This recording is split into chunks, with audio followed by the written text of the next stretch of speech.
Então, né? Então, só retomando um pouquinho, assim, para contextualizar. Então, a gente, nessa semana do aniversário do Dalai Lama, a gente está sendo convidado, né? Por ele mesmo, por todos os mestres budistas, né? A olhar para compaixão, né? E daí eu estava falando que eu estava esses dias sentindo que é verdade que a nossa mente, o nosso coração também, né? A nossa mente e coração, né?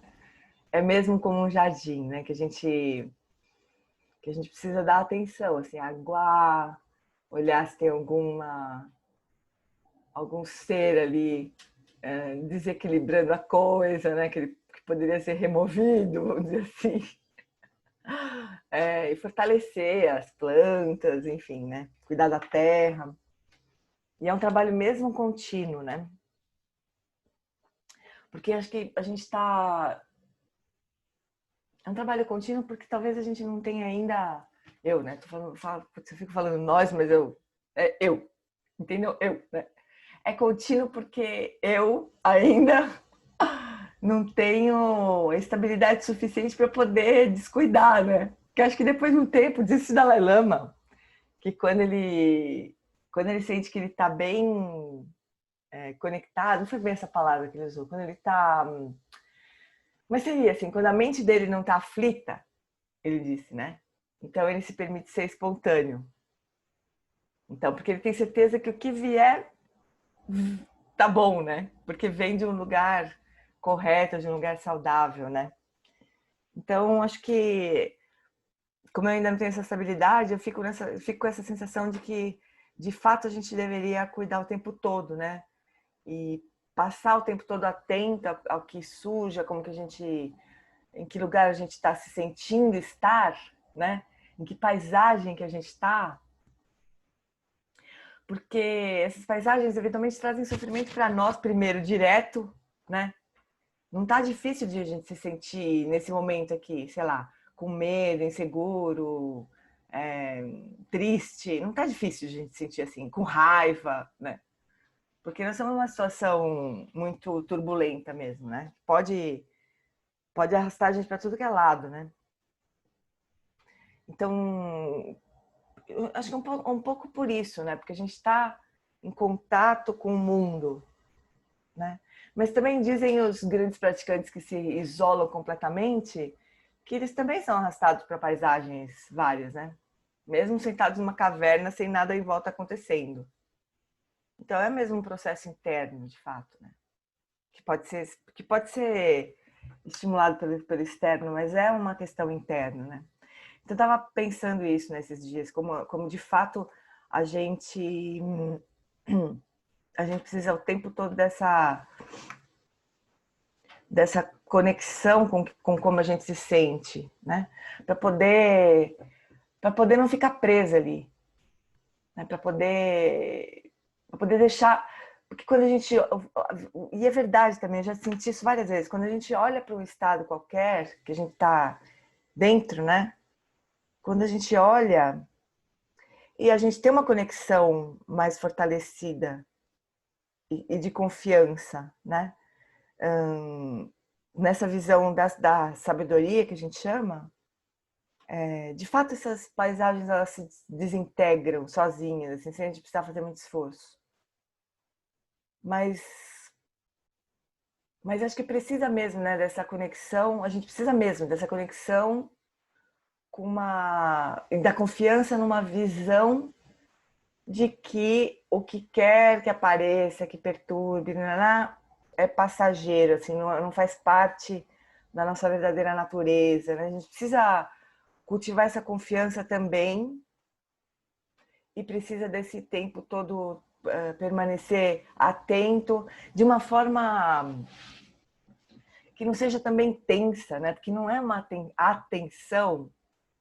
No Simpósio Varela, aquele que eu traduzi, nem lembro quando foi junho, eu acho.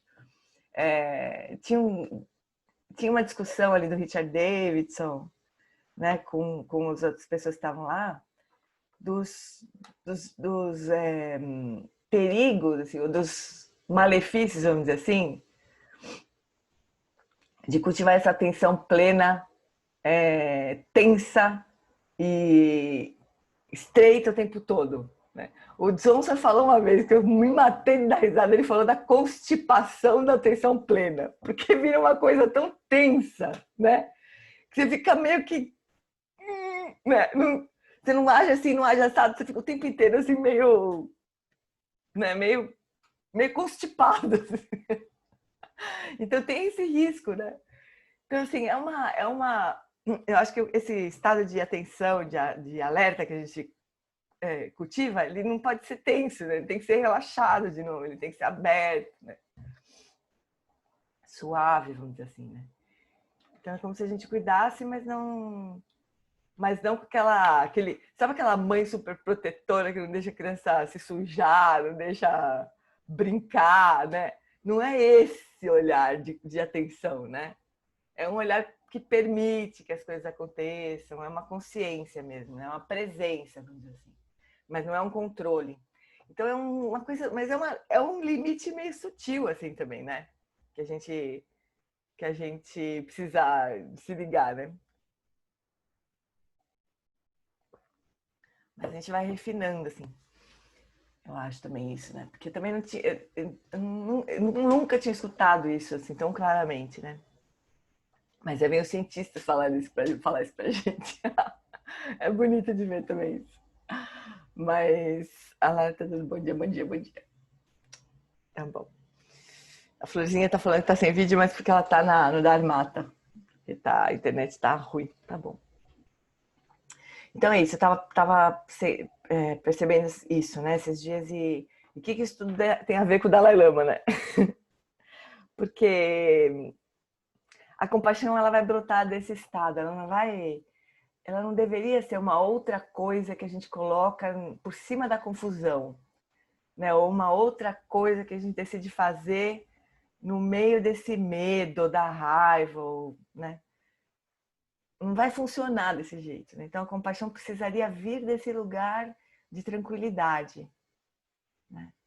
Vir desse lugar de confiança, vir do refúgio verdadeiro, né?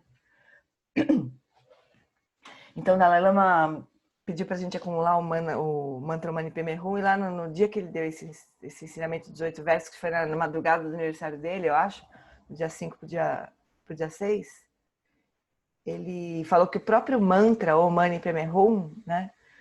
Ele é como se fosse uma prece, assim, né? A gente pode sempre pensar nos mantras como se fosse uma prece, como se fosse uma aspiração, em vez de ser uma coisa só que a gente blá, blá, blá, blá, blá, né? Então, o mantra Mani Padme Hum, ele tem uma, dentro dele tem assim, como se fosse, a gente pudesse traduzir desse jeito, assim, como ele falou, né? Que eu, com o meu corpo, fala e mente, eu possa unir a sabedoria e a compaixão, né? Então, o Om, ele é uma contração de A, Om, Hum, né? Corpo, fala e mente. Mani significa compaixão. Eu fiquei na dúvida, mas eu confirmei isso. Mani significa compaixão. Então, Mani é uma joia, né? A tradução é joia. Então, é como se fosse a joia, talvez, da bodhicitta, né? Da compaixão absoluta, assim. Mani, né? Peme é lótus e significa sabedoria. Significa liberdade dos obscurecimentos, né? Eu, na minha ignorância, achava que Lotus era compaixão, né? Eu achava que o tradutor... Olha como eu sou arrogante. Eu achava que o tradutor tinha se enganado, imagina. Porque eu sempre fiquei com essa imagem do Lotus ligada à compaixão, né? Sempre fiquei com isso. Mas ontem também estava lendo outro livro do Rinpoche e realmente Lotus representa a sabedoria, né? E Rum é meio que assim seja, né? Que isso aconteça. Então, é, que eu possa unir em corpo, fala e mente a compaixão e a sabedoria, e que assim seja. Então é tão bonito olhar para o mantra desse jeito também, né? Como se fosse uma aspiração, que eu possa manifestar a compaixão e a sabedoria em corpo, fala e mente unidas, né? E que assim seja. Assim. E daí, então, essa unir a compaixão e a sabedoria, não dá para isso vir de um lugar de aflição. Não tem como, né? A gente vai se esgotar, a gente vai... Não tem como isso se manifestar plenamente. Então, esse cuidado com o estado que a gente permanece durante o dia, né? É como se a gente cuidasse da terra para, né, para a compaixão poder florescer, né? Para usar essa sabedoria, vamos dizer assim, para cuidar da terra, para a compaixão florescer plenamente, né? Não tem outro jeito de ser. Caso contrário, a gente vai partir do medo, né? Então, muitas vezes eu me peguei assim, né? Fazendo práticas assim de bondade amorosa, de compaixão, práticas formais, né? E pensando nas pessoas mais que eu tenho mais apego, assim. E aí eu me peguei desejando que essas pessoas não sofram, que elas se livrem de sofrimento, né? Mas de um lugar de medo, sabe? Como que rezando assim, ai, tomara que nada de ruim aconteça, sabe assim? Isso não é uma expressão da compaixão verdadeiramente, né? A compaixão, ela tem, se ela não tiver sabedoria, ela vira isso, ela vira um desejo de que as pessoas não sofram, de que as coisas ruins não aconteçam, de que, ai, tomara que nada de ruim aconteça, tomara que pelo menos não seja grave, né? Mas porque falta sabedoria. Sabedoria, ela vai informar a compaixão, é porque a gente, porque uma das traduções dessa sabedoria seria a confiança de que verdadeiramente a nossa essência não vai sofrer nenhum arranhão, né? Ela vai, a nossa essência é como se fosse um diamante que se a gente tirar toda a sujeira que tem em volta, ele vai brilhar, né? Essa confiança da sabedoria é que informa a compaixão.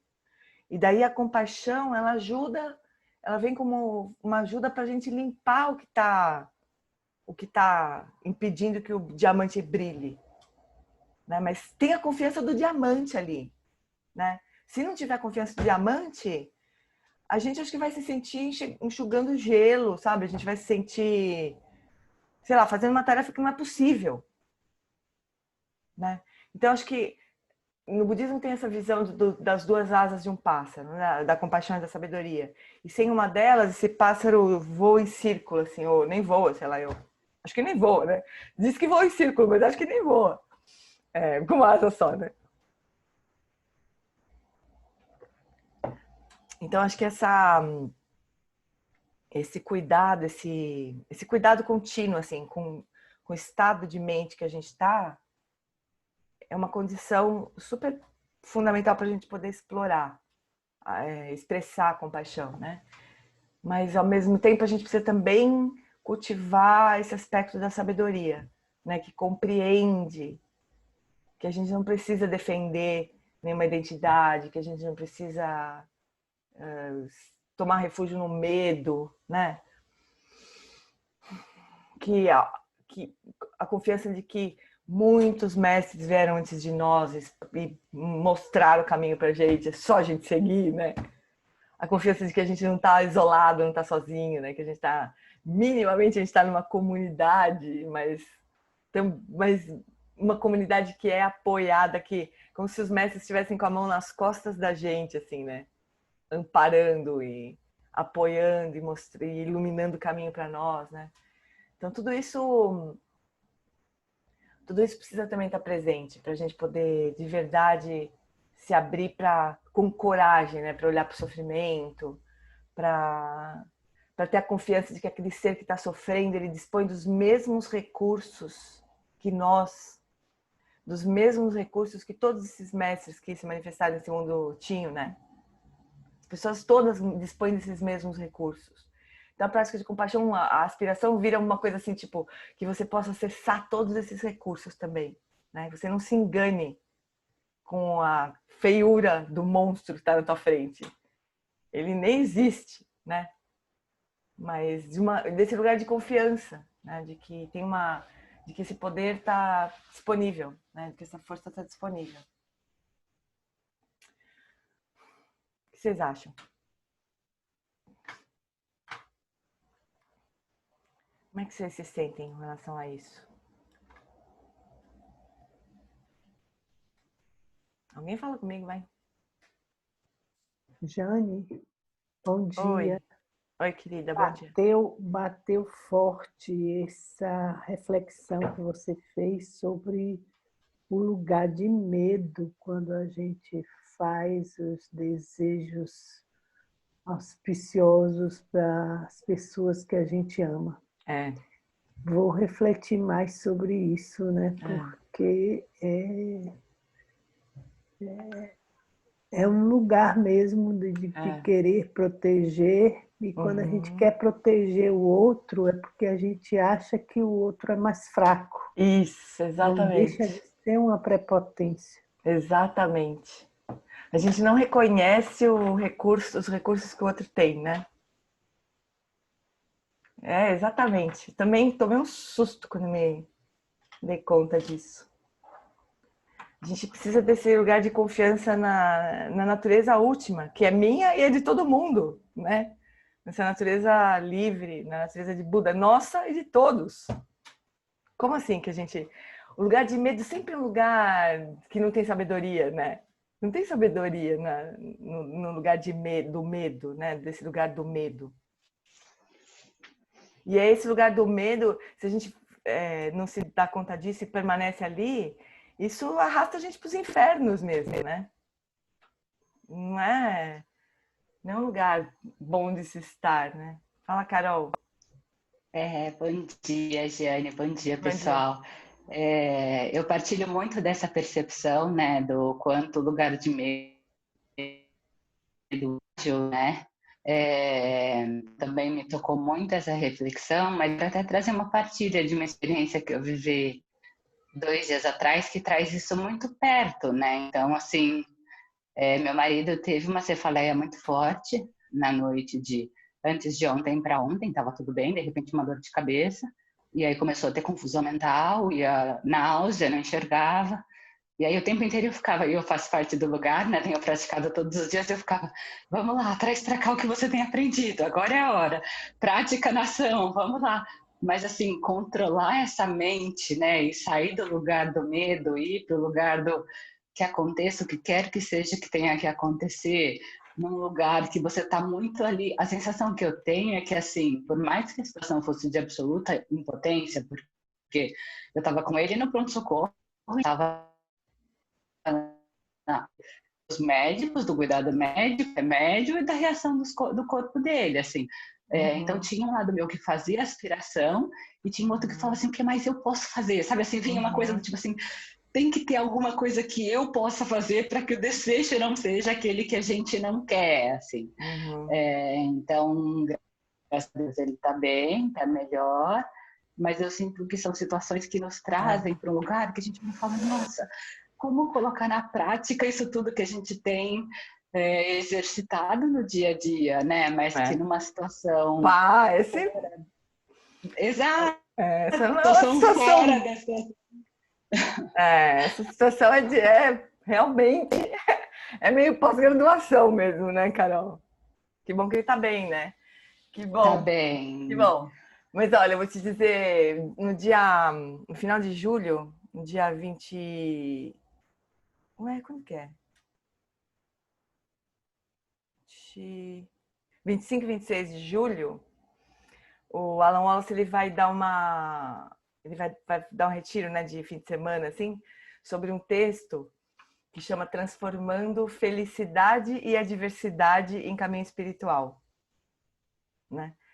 E esse texto é um texto de treinamento da mente, né? Que é toda uma categoria de ensinamentos budistas que são preciosos para nós, justo porque a gente vai passar por esses perrengues todos na nossa vida, né? Então, tem claro, mil detalhes o texto, né? Mas o que mais me tocou nesse texto, assim, porque é engraçado que esse texto é um texto que ele sempre não, algumas vezes que eu me atrevi de chorar com ele, porque estava alguma coisa acontecendo muito esquisita, muito ruim, não sei o quê, ele mandou eu ler esse texto, estudar esse texto. Então agora, já antes de eu pensar em chorar com ele alguma coisa, eu já pego o texto e estudo de novo, né? Então ele é um texto meio que pronto-socorro, assim, pra gente mesmo. Né?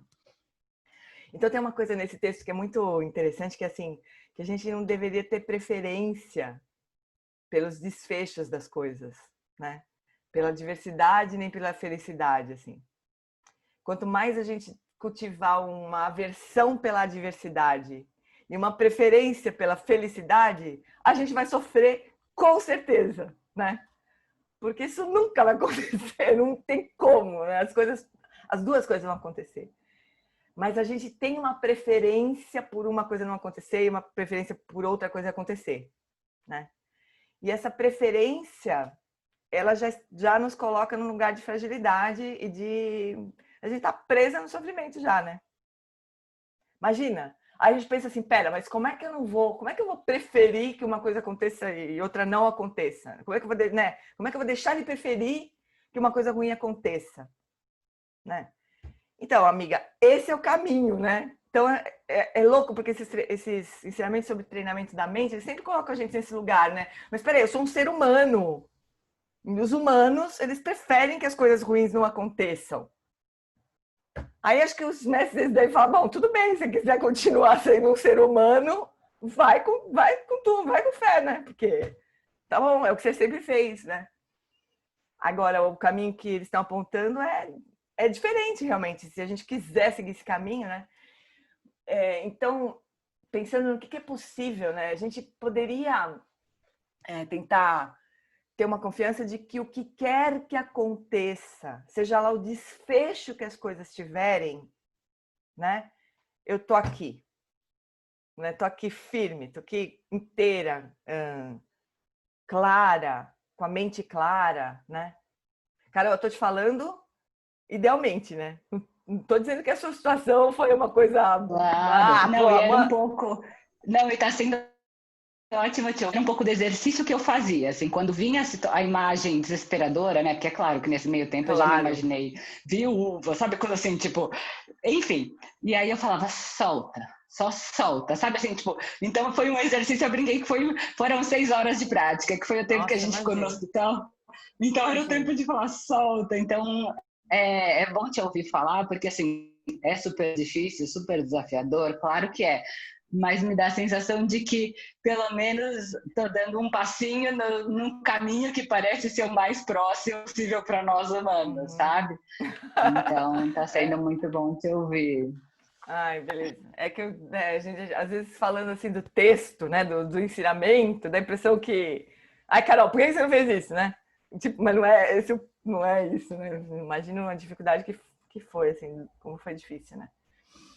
Mas é isso, né? O caminho que esses ensinamentos apontam, assim.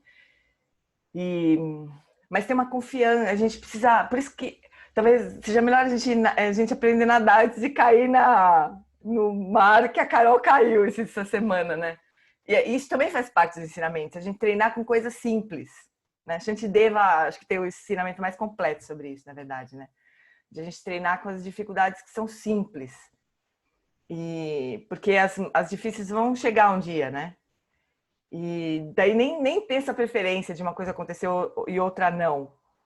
Porque na visão última, né, budista, isso é sonho, né? Então, a gente deveria ter essa visão de que é um sonho. Não adianta, não faz sentido a gente preferir que seja um pesadelo ou um sonho bom, porque é um sonho, vai acabar, a gente vai acordar, né? Então, lá no fundo, a gente pode também já ir trazendo quando dá, né, essa visão de que a gente está vivendo um grande sonho, na verdade. Né? Essa visão mais última de sabedoria, né? Então, acho que isso tudo vai se compondo, né? Posso trazer um outro ponto, Giane, de confusão que passou pela minha cabeça no meio dessa situação, assim, porque eu oscilava um pouco entre essa confiança de falar vai acontecer o que tem que acontecer e o ponto que me soa ser o da compaixão, que é o que eu posso fazer para que ele saia dessa situação. O que eu, pessoalmente, posso fazer para que ele tivesse sofrimento. Então, eu ficava ali dúbio entre a confiança de que o melhor estava acontecendo e eu querer me assegurar de que os médicos estavam fazendo o melhor possível, os enfermeiros. Então, por exemplo, eu começava a perceber que ele estava oscilando muito, eu falava para os enfermeiros, tira sinal vital dele, mede para ver se ele está bem. Então, claro. Assim, essa linha tênue, né, entre eu confiar, mas também não se omitir, né? Claro, com certeza. Não... Mas é muito tênue entre eu não me omitir e fazer a minha parte e eu querer controlar uma coisa que está fora do meu controle. Super então, eu ficava ali tentando transitar nesses terrenos todos. Não, mas, Carol, é isso. Essa confiança ela realmente não não implica em você deixar as coisas serem de qualquer jeito, né? É tipo, a gente tem sempre essa visão dupla, assim. Eu tenho uma confiança de que... Como é que é o nome do teu marido, Carol? Daniel. Que o Daniel é um Buda. Eu tenho essa confiança, o Daniel é um Buda. Então, a natureza é o último do Daniel. Mas o Daniel, hoje, ele não sabe disso. Então, ele tá sofrendo. E ele vai sofrer. O corpo dele vai doer, né? Então, tem essas duas coisas. E eu tô aqui do lado dele, eu vou fazer o possível para essa situação ser o menos difícil para ele, nesse momento. Do jeito que ela for, Carol. Esse que é o ponto, assim, sabe? Não é que seja o melhor... Porque, assim, tem uma diferença entre a situação externa, circunstância externa, né? Que a gente muitas vezes não consegue evitar, não consegue controlar, né? E a experiência daquela circunstância externa. Então, são duas coisas diferentes. Então, a gente pode, claro, né? Como você estava dizendo, não, tira a pressão, mede os sinais vitais, vê como ele está, né? Então, isso, tentar fazer com que a circunstância externa caminhe para o melhor desfecho possível, né? Isso sim, né? Isso é sempre. Mas a experiência interna, a experiência da situação, também precisa ser, também pode ser diferente, né? Geralmente a gente não acha isso. A gente fica esperando que a circunstância externa seja boa e às vezes não vai ser, né? Achando que isso é que determina a experiência interna. E isso não é verdade. Né? Então, grandes crescimentos podem acontecer quando a circunstância externa é a pior que a gente pode imaginar. Né? Então, é muito sutil isso daí, porque assim, não é esperar a gente não deve esperar o melhor. Né? As coisas vão acontecer da forma que elas vão acontecer. Né? E a gente pode colaborar com isso, com certeza, né? A gente pode colocar dar a nossa participação ali para que o sofrimento seja o menor possível, né? Mas no fundo a gente nem prefere uma coisa ou outra. A gente só se coloca num lugar assim, aconteça o que acontecer, aconteça o que acontecer. Eu tô aqui, clara, confiante, preparada para te ajudar. E cuidando de tudo que surge dentro da gente, né? Todo medo, cuidando de tudo que surge na gente, para que isso não fique entre nós e o outro. Né? Mas cuidando disso também, né? Não é negligenciando, mas cuidando para que isso não atrapalhe a gente, né? Quando a gente estiver ali precisando dar apoio para o outro. Né? Mas tem é todo um trabalho, né? Muito, assim, ao mesmo tempo que que para nós pode parecer super difícil, e é difícil, não é? Né? Obviamente é difícil, mas muitos mestres pensaram nisso, sabe? Muitos grandes mestres refletiram sobre isso e ensinaram, né? Deram esses ensinamentos, estão tudo aí, né? Então a gente tem uma escolha mesmo do que a gente quer fazer. A gente quer continuar fazendo as coisas como a gente sempre fez e, obviamente, colhendo os resultados que a gente sempre colheu, né? Ou a gente quer se entregar e confiar nesse caminho e fazer a coisa de um outro jeito, né? A Cris escrevendo assim: eu acho que sobre a situação de viver alguma coisa difícil com quem amamos é focarmos na potência do outro, que ele acesse isso. O João Vale diz uma frase linda: lembre-se que todos têm o céu e o sol dentro de si. João é um poeta, né? Exatamente. Todos têm os recursos, né, dentro de si. E a gente pode ajudar de muitos jeitos, né? Ajudar o outro a se desesperar menos, né, para poder acessar os recursos mais profundos, ajudar o sofrimento do corpo ser o menor possível para que ele possa acessar esses recursos. Então, a gente não é que a gente tem que, daí, obviamente, né, que a gente não tem que deixar para lá a questão prática, né, as questões práticas e relativas, né, no ponto de vista budista, assim, da verdade relativa. A verdade relativa é assim: o Daniel estava sofrendo, ele estava com dor, ele estava com medo, possivelmente também, estava confuso. Então, é claro que a gente vai fazer o que tiver na nossa mão, né, para melhorar essa situação. Mas tem uma dimensão mais profunda, né, de tudo isso. E eu senti de trazer esse caso, Jane, justamente pelo ponto que ela colocou antes, que é o quanto numa situação como essa, se eu consigo sair da vibração do medo e entrar na do amor e da confiança, eu estou muito mais pronta para ajudar, né? Porque se eu entrar Exatamente. no medo, a chance é enorme que eu atrapalhe, né? É. Então, não era mais esse ponto que eu queria trazer. Qualquer aflição da mente, né? Qualquer coisa que perturbe o equilíbrio da mente, que é a definição de aflição mental, né? Nesse caso é tudo misturado, porque tem o apego ao próprio Daniel, o apego à situação que a gente considera melhor. Tem vários apegos aí no meio do caminho, né?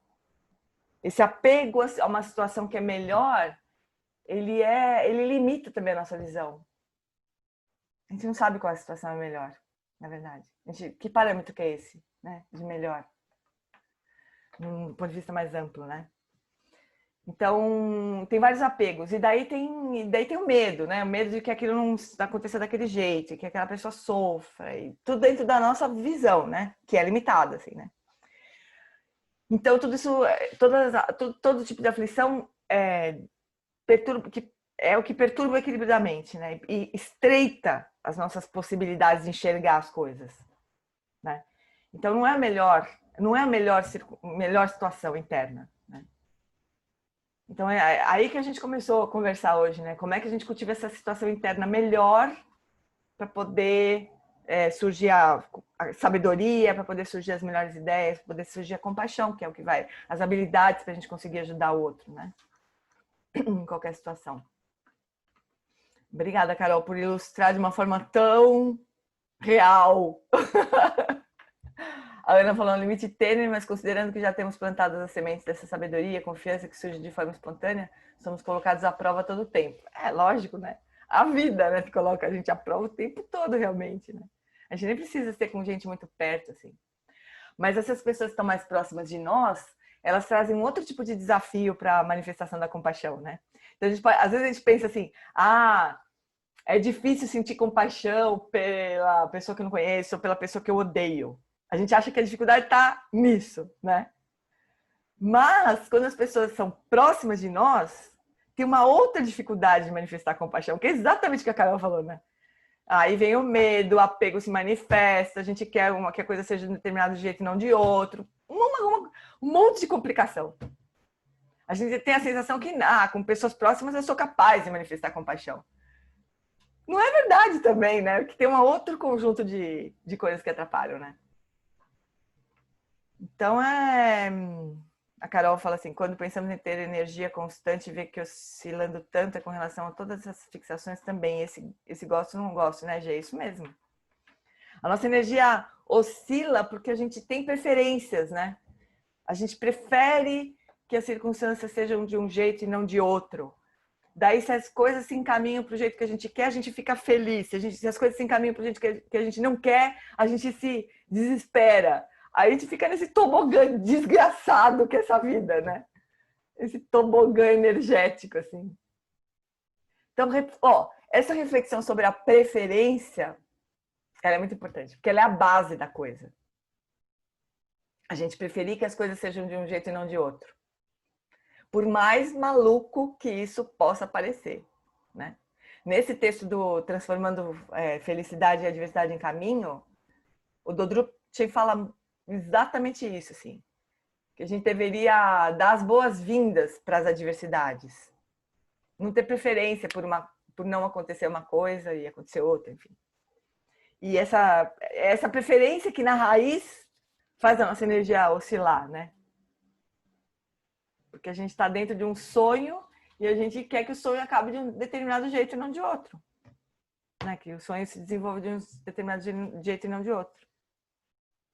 Isso pode parecer, assim, super absurdo pra gente, né?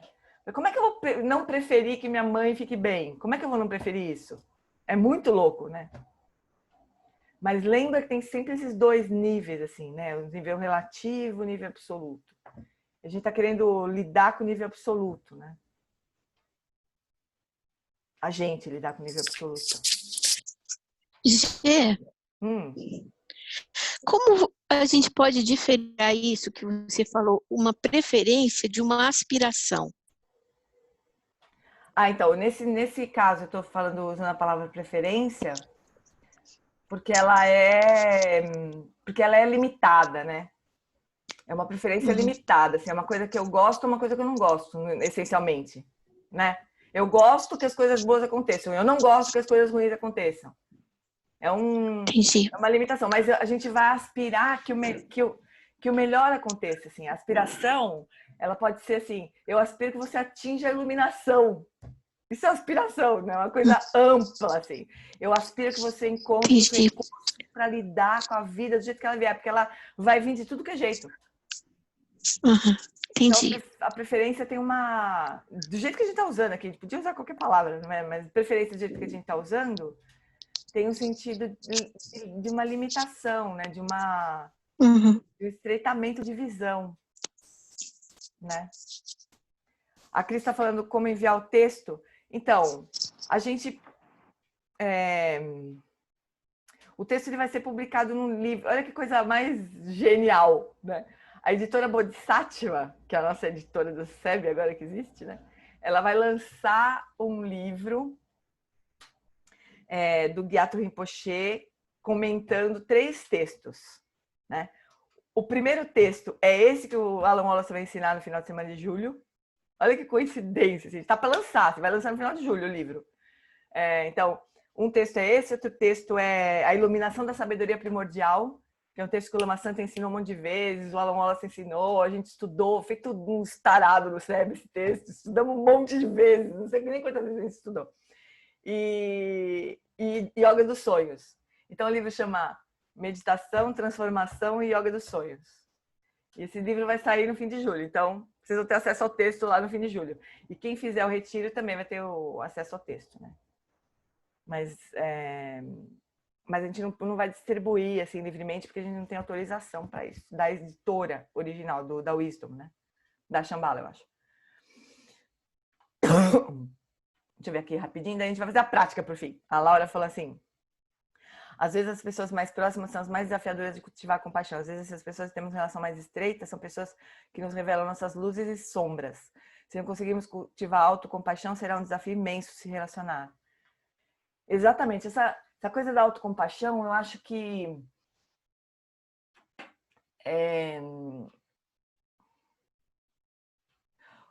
a expressão mais profunda da autocompaixão, que o Alan Wallace coloca, né, seria a gente cultivar esse estado natural de corpo, de fala e de mente, conectado com essa confiança, né?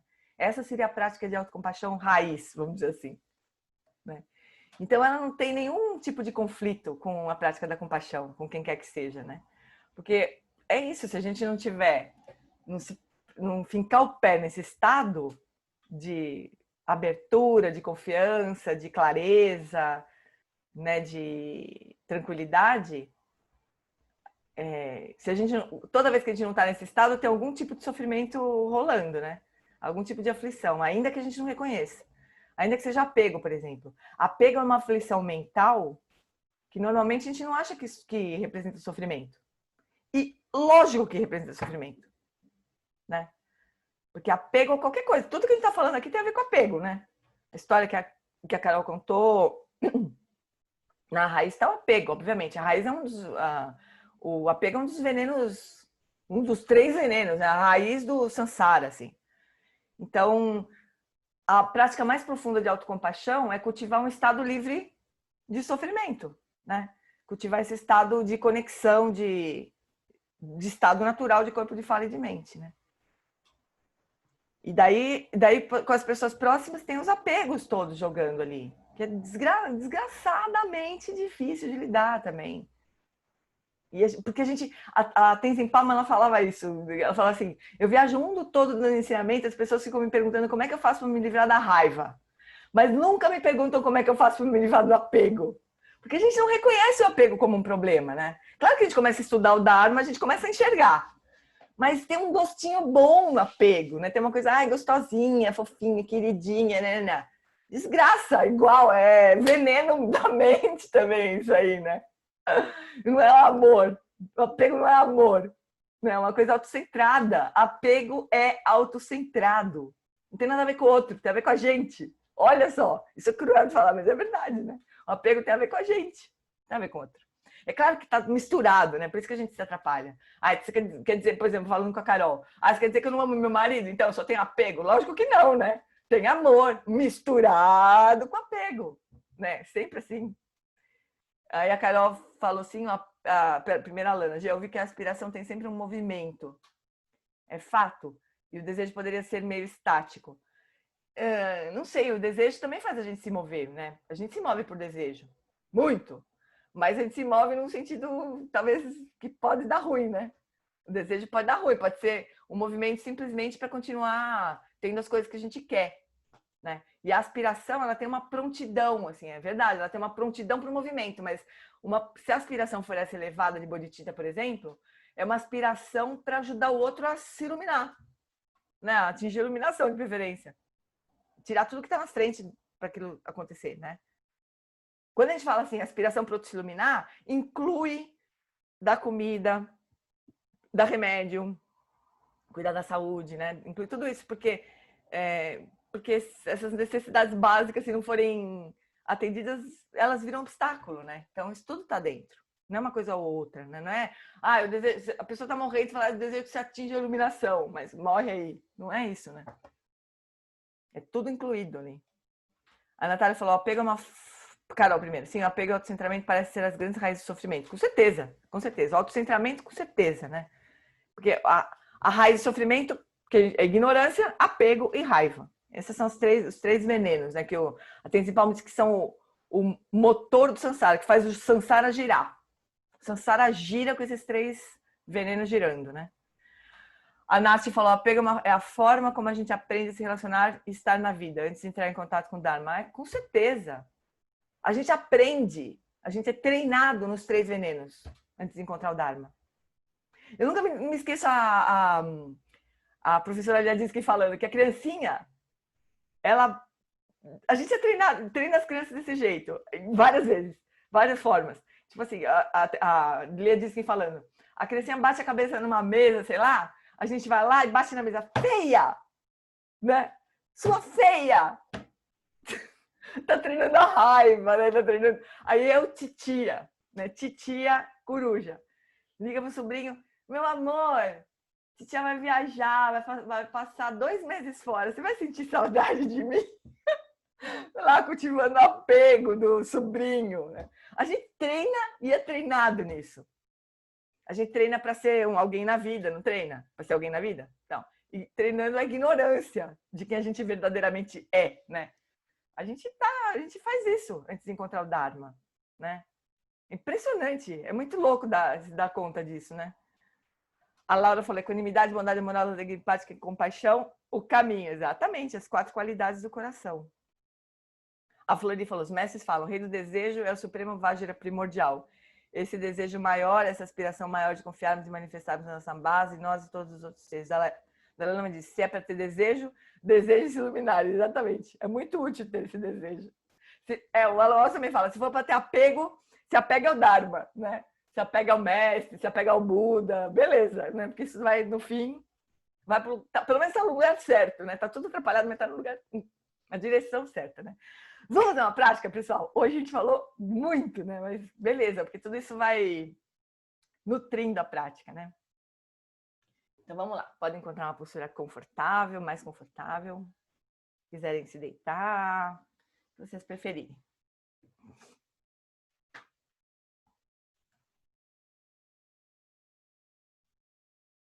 Então vamos lá.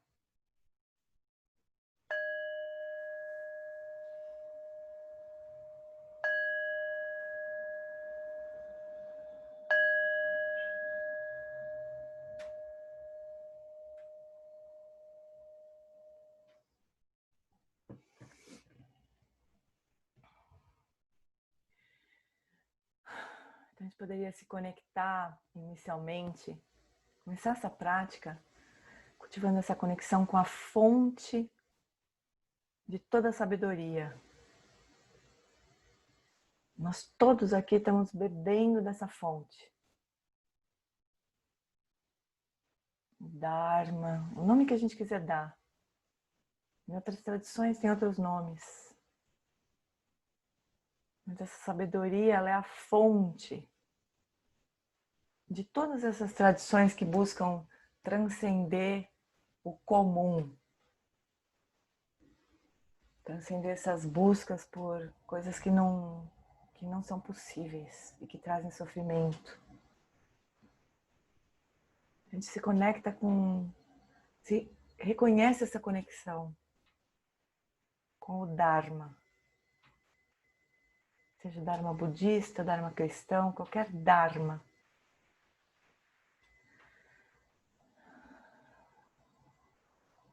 Nós aqui, sabendo ou não, nós caímos na rede de compaixão dos Budas. Nós encontramos essa conexão. Nosso trabalho é tornar essa conexão cada vez mais forte, mais livre de dúvidas, cada vez mais presente.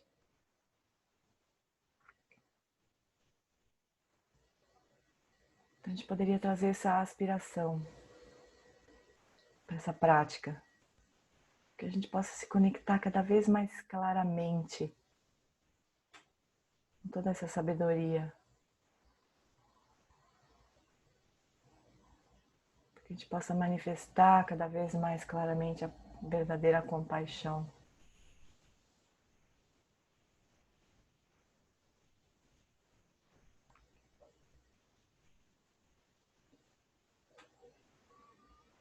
Aí a gente pode começar então por essa prática radical de autocompaixão, que é conectado a essa fonte de refúgio, essa fonte de sabedoria. A gente então cultivar os estados naturais do nosso corpo, da nossa fala e da nossa mente.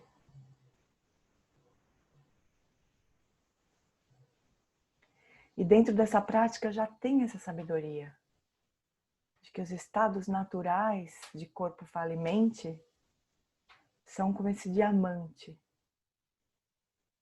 que pode estar com várias camadas de lama, de sujeira, de coisas que impedem que nós vejamos o brilho desse diamante, mas ele está lá. Essa prática de estabelecer o corpo, a fala e a mente nos estados naturais é uma prática de deixar esse diamante se exposto para poder brilhar. Essa é a natureza nossa. Então, o estado natural do corpo, ele é relaxado, é livre de tensões. Mas, ao mesmo tempo, ele é firme. Firme, mas sem rigidez, sem tensão.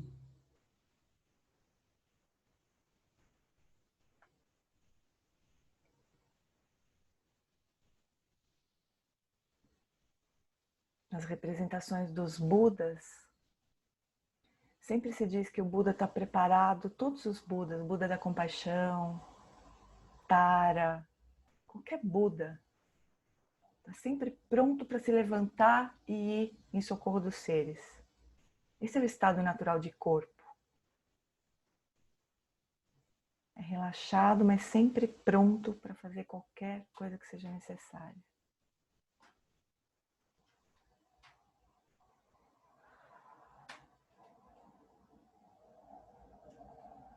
Então, com cada expiração, solta a tensão.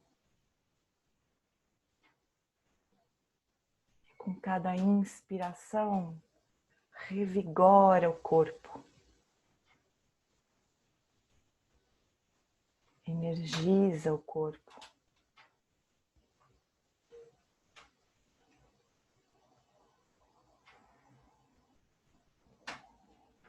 Sente que você está apoiado pelo chão, pela coluna,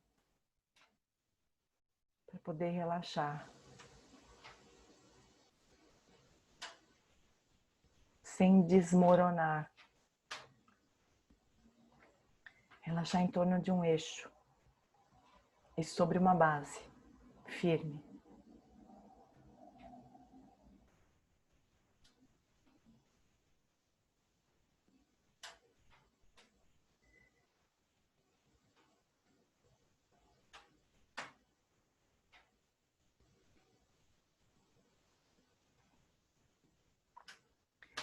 E a fala no estado natural é um estado em que a gente solta o esforço de procurar comentar tudo, de procurar se expressar, se mover, mover energia para um lado para o outro. O estado natural de fala é um estado de silêncio, sem esforço.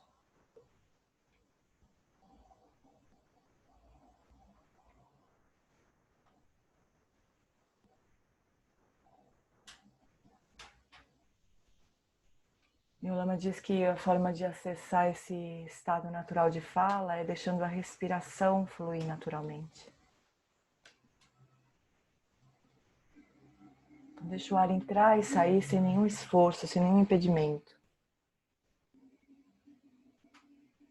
Relaxa completamente os músculos do abdômen.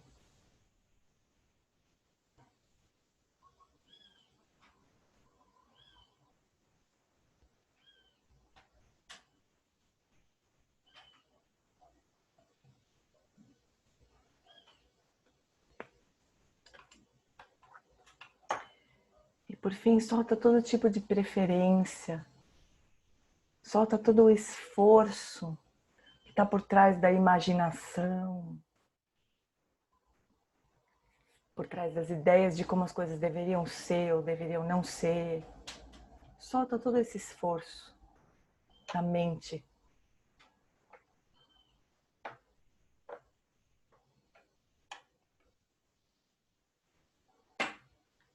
E recupera a espaciosidade da mente, a abertura clara, muito diferente dos estados em que as emoções ou as aflições estão presentes, que estreitam a nossa mente, impedem que a gente tenha uma visão mais aberta, mais ampla das possibilidades. Solta toda essa tensão na mente.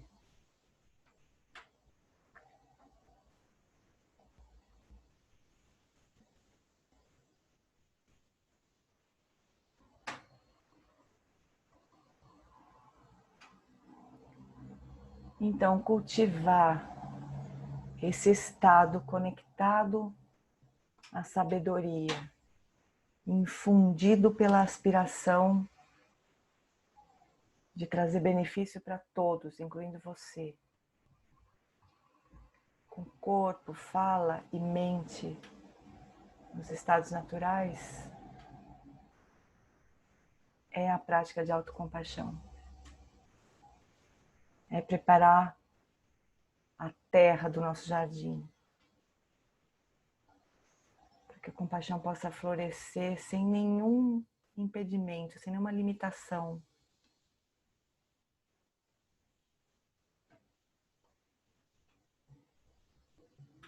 Cultivar esse estado é como se a gente saísse da frente, tirasse tudo que nos impede de acessar o outro, de entender o que o outro precisa, no momento em que ele está na nossa frente.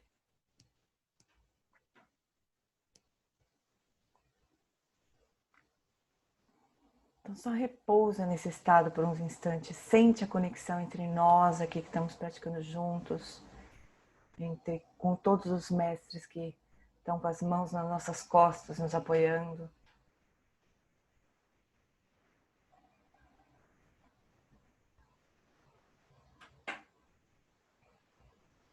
E repousa nessa conexão.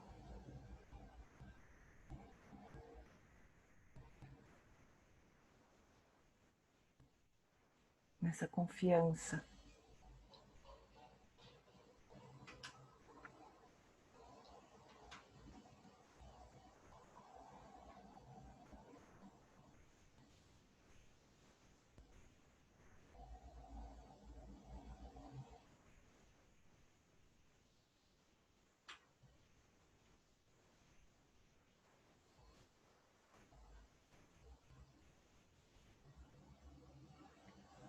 E desse lugar, então, a gente poderia convidar pessoas próximas de nós, que convivem conosco, que a gente ama, que a gente quer bem, convidar essas pessoas para fazer a prática com a gente agora. Pode ser uma pessoa por vez. Você pode imaginar que ela se senta na sua frente e desse lugar de confiança, de sabedoria, que reconhece que o outro também é essencialmente livre, dispõe dos mesmos recursos que nós. A gente pode desse lugar, então, desejar que o outro acesse todos os recursos que ele dispõe para lidar com o que quer que surja na vida dele. Você, assim como eu, pode beber dessa fonte inesgotável de amor, de sabedoria, de alegria, de compaixão.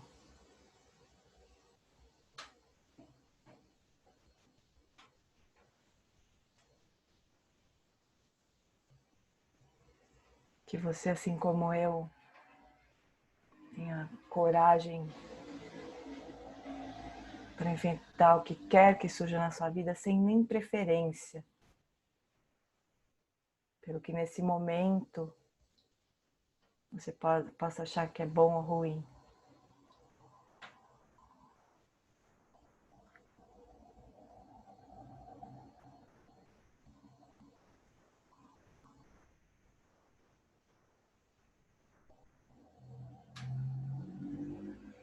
Que você, assim como eu, possa compreender e realizar que a nossa natureza verdadeira é livre de todo sofrimento.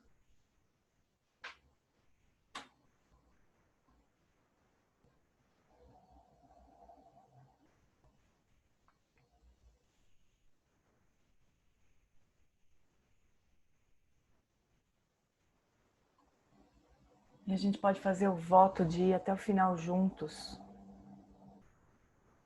A prática de Maha Karuna. Que você se liberte do sofrimento. E eu vou junto contigo até o final. Eu assumo, faço esse voto de levar você até a iluminação.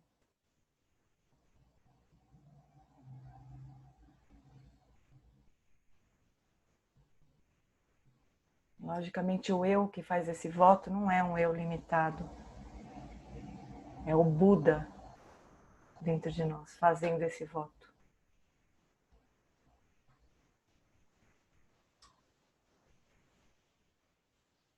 Então você pode convidar outras pessoas para se sentarem na sua frente.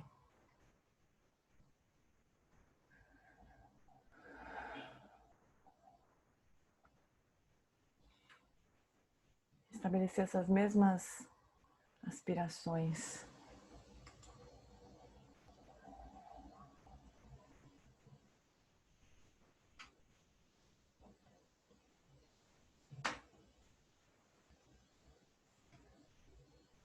Oferece esse olhar de confiança na natureza última desses seres que estão próximos de nós, que parecem às vezes tão frágeis, tão confusos.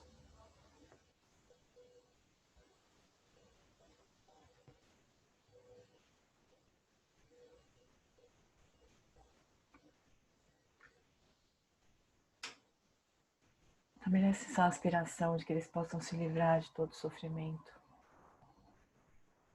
E faz esse voto da Maha compaixão, da grande compaixão.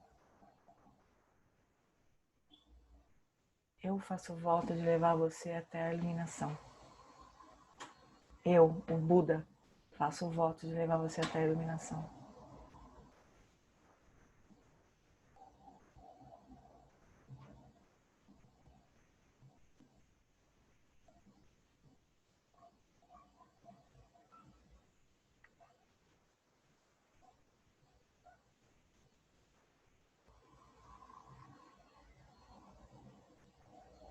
A gente pode ampliar esse círculo, talvez, para todos que estão aqui praticando.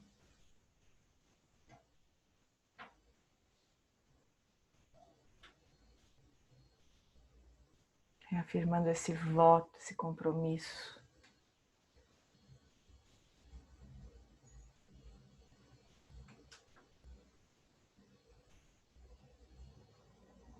Pensa nesse compromisso como o eixo da sua prática. Certamente nós temos um longo caminho de prática pela frente. Mas esse voto de levar o outro à iluminação dá um eixo para essa prática muito poderoso. É o próprio voto de Bodhicitta.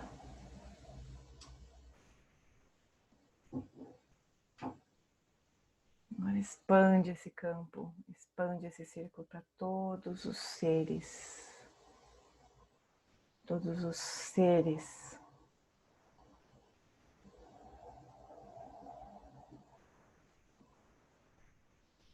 Como diz a Joanna Macy, os seres humanos e os seres mais que humanos.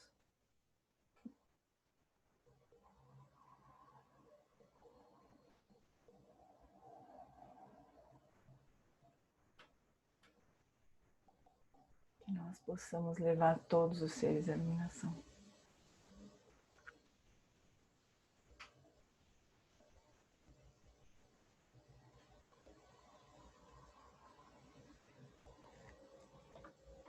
E agora por uns instantes só descansa.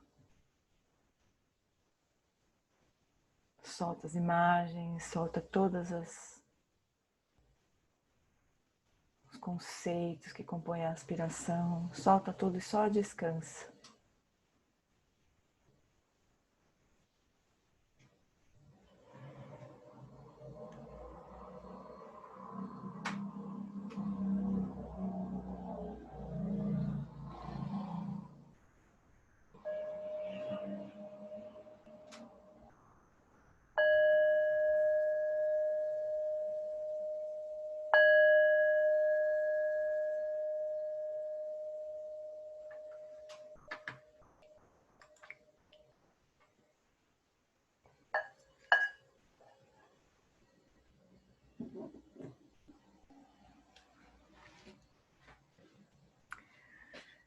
Tudo bem, amores? Esse voto de Mahakaruna é poderoso. A gente não pode esquecer que quem faz esse voto não é a nossa identidade, né? Não é a Lana, não é a Jeane, não é a Helena, não é a Jane, não é a Elô, não é a Rosana, não é a Paty, não é o Ricardo, não é o Sérgio, não é a Rita, não é a Carol, né? Não é nenhuma dessas identidades. É o próprio Buda que faz esse voto, né? Mas é lindo. É uma conexão kármica maravilhosa, né?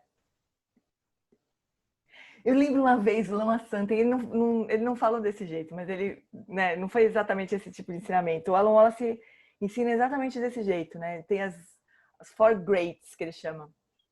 The four greats. São as 4 grandes, né? Que tem a compaixão, que você seja feliz, que você se livre de sofrimento, que você se livre das causas do sofrimento, é uma aspiração. A compaixão, a grande compaixão é eu vou livrar você do sofrimento. Só que quando você fala eu, você tem que saber o que você está apontando, né? Que é esse aí que vai fazer isso. Porque se for eu, a Jeane, é uma viagem maluca, uma ego trip louca, né? Não é isso.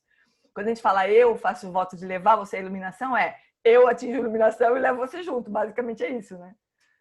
Mas esse voto de levar você à iluminação é uma conexão assim poderosa, né? Uma conexão. E o Lama Santa, uma vez num retiro, muitos anos atrás, ele falou o seguinte, ele falou, tem pessoas que não vão se conectar com o Dalai Lama, não vão se conectar com o Buda, eles vão se conectar com vocês, né? Vocês vão ser a conexão dessas pessoas ao Dharma. Deu uma tremedeira geral na galera, assim, né? Ai, como assim? Vocês são a conexão kármica dessas pessoas, né? Então, melhor que essa conexão kármica seja essa. né? Eu vou levar você à iluminação. Você não está aí conectado comigo? Então, eu vou levar você à iluminação, né? Já que você não quer saber do Dalai Lama, né? Fazer o quê?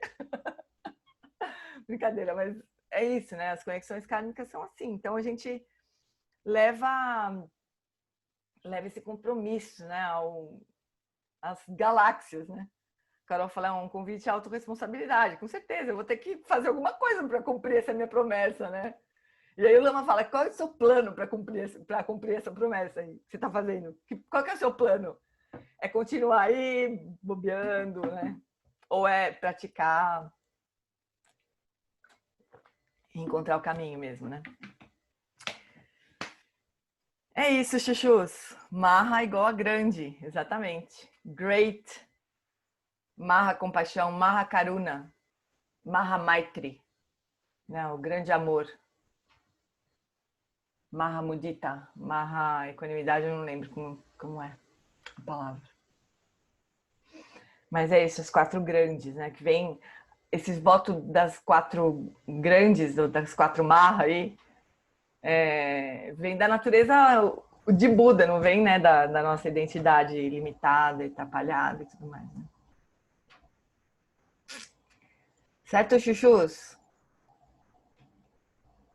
Posso encerrar de um jeito diferente hoje? Um pouquinho diferente? Também estou com saudades, Laurinha. Então, o Lama Lama Wallace pediu para a gente dedicar as nossas práticas, né? Para que o Dalai Lama possa voltar para o Tibete, né? Ainda nesta vida. Voltar para o Tibete não tem tem um sentido muito profundo, gente, assim, né? Os 3 compromissos que o Dalai Lama tem, né? Que ele sempre fala, eu acho muito impressionante isso. Todas as falas do Dalai Lama ele fala sobre os 3 compromissos que ele tem, né? O primeiro é da humanidade única, assim, né? Como se fosse a gente reconhecer que a gente é uma humanidade, né? Esse é o primeiro, reconhecer todos como irmãos e irmãs, reconhecer que somos todos iguais, né? Esse é o primeiro compromisso do Dalai Lama. O segundo compromisso é buscar a união entre as diversas religiões, né? Ele faz isso, é a coisa mais impressionante, assim, um ser que tem um compromisso claro e vai e faz, né? Ele está sempre fazendo isso, o tempo todo. E o terceiro compromisso é preservar a cultura tibetana. E a gente pode pensar assim, putz, isso é um nacionalismo, né? Preservar a cultura tibetana é uma coisa meio nacionalista, parece. Mas não é. É porque a cultura tibetana é como se ela fosse um patrimônio espiritual da humanidade, né? O Tibete tem vive a cultura tibetana, pelo menos até não sei bem quando, né? Mas tem isso, é uma prática viva de compaixão e de amor, né? Então, o Dalai Lama voltar para o Tibete tem esse sentido de que se o dia que o Dalai Lama for permitir, o dia que se permitir que o Dalai Lama volte ao Tibete, significa que a cultura tibetana tá salva, né? Porque ele é visto como grande inimigo, né, do poder chinês. E o Dalai Lama não quer a liberdade política do Tibete, ele quer a liberdade espiritual do Tibete, né? Não sei se você sabe, mas se você for para a China ou para qualquer lugar, né, que China entenda-se Tibete também, né, obviamente. E se você digitar Dalai Lama no Google, não vem nada. Pesquisa não traz nenhum resultado. Então é um controle muito poderoso, assim, né, com o apoio das companhias todas, inclusive a Google, a própria Apple, né? Todos os grandes fabricantes aí de tecnologia, claro que com o apoio deles, né? Então, o povo tibetano não tem... Então, ele é privado, e o povo chinês também, privado de ter acesso, né, ao Dalai Lama. Para nós, a gente, né, ocidentais, para quem tem conexão com ele, a gente imagina que seria um sofrimento não poder ver o Dalai Lama, não poder ouvir o Dalai Lama. Vocês imaginem para os tibetanos. Para quem o Dalai Lama é o próprio Buda mesmo. Não é uma coisa assim, eu acho que o Dalai Lama... Não, o Dalai Lama é o Buda para eles, né? Então, o Dalai Lama voltar para o Tibete, como no sonho que ele teve, né? O próprio Dalai Lama teve, que ele sonhou que ele estava fazendo prostrações na frente de Avalokitesvara no Templo Jonan, né? Então, os sonhos do Dalai Lama não são que nem os nossos, assim, né? Sonhos do Dalai Lama são sonhos que possivelmente vão se concretizar, né? Ele sonha essas coisas, né? Então, gente, o Alan Wallace pediu para a gente dedicar os méritos das nossas práticas para que isso aconteça, né? Então, a gente pode fazer isso sem muita formalidade, assim, mas desejar, né, que qualquer compreensão, qualquer insight que a gente tenha tido nesta prática, em todas as nossas práticas, nos nossos encontros, estudos, tudo mais, que tudo isso contribua para que o Dalai Lama possa voltar para o Tibete e que esse patrimônio espiritual da humanidade possa ser preservado. Então, eu queria... A gente faz isso em silêncio mesmo.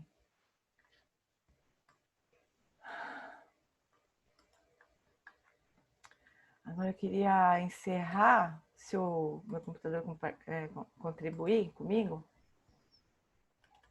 Queria encerrar com um videozinho curto para vocês verem, para nos inspirar. Talvez vocês já tenham visto. Alguns com certeza já viram. Só para nos inspirar um pouquinho.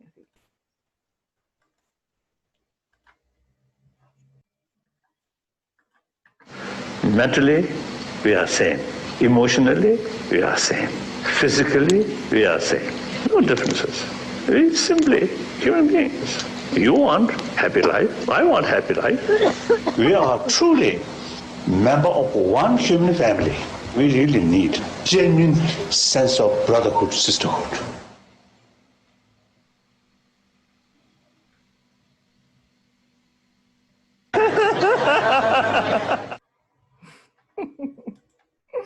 Quando você acha que acabou mesmo, a menininha ainda demais, né? Essa risada do Dalai Lama. Então tá, meus amores. Então,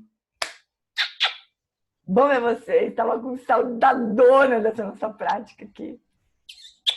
Fiquem bem. Super obrigada, Gê. Obrigada, amores. Obrigada, super obrigada, viu? Obrigada, bom Grande dia para abraço. vocês. Bom dia para todos. viu? Muito bom, muito bom. Muito obrigada. obrigada. Tchau, Gê. Bom dia. Tchau. Gratidão. Beijo, beijo, beijo. Ei. Beijo. Bom dia, obrigada.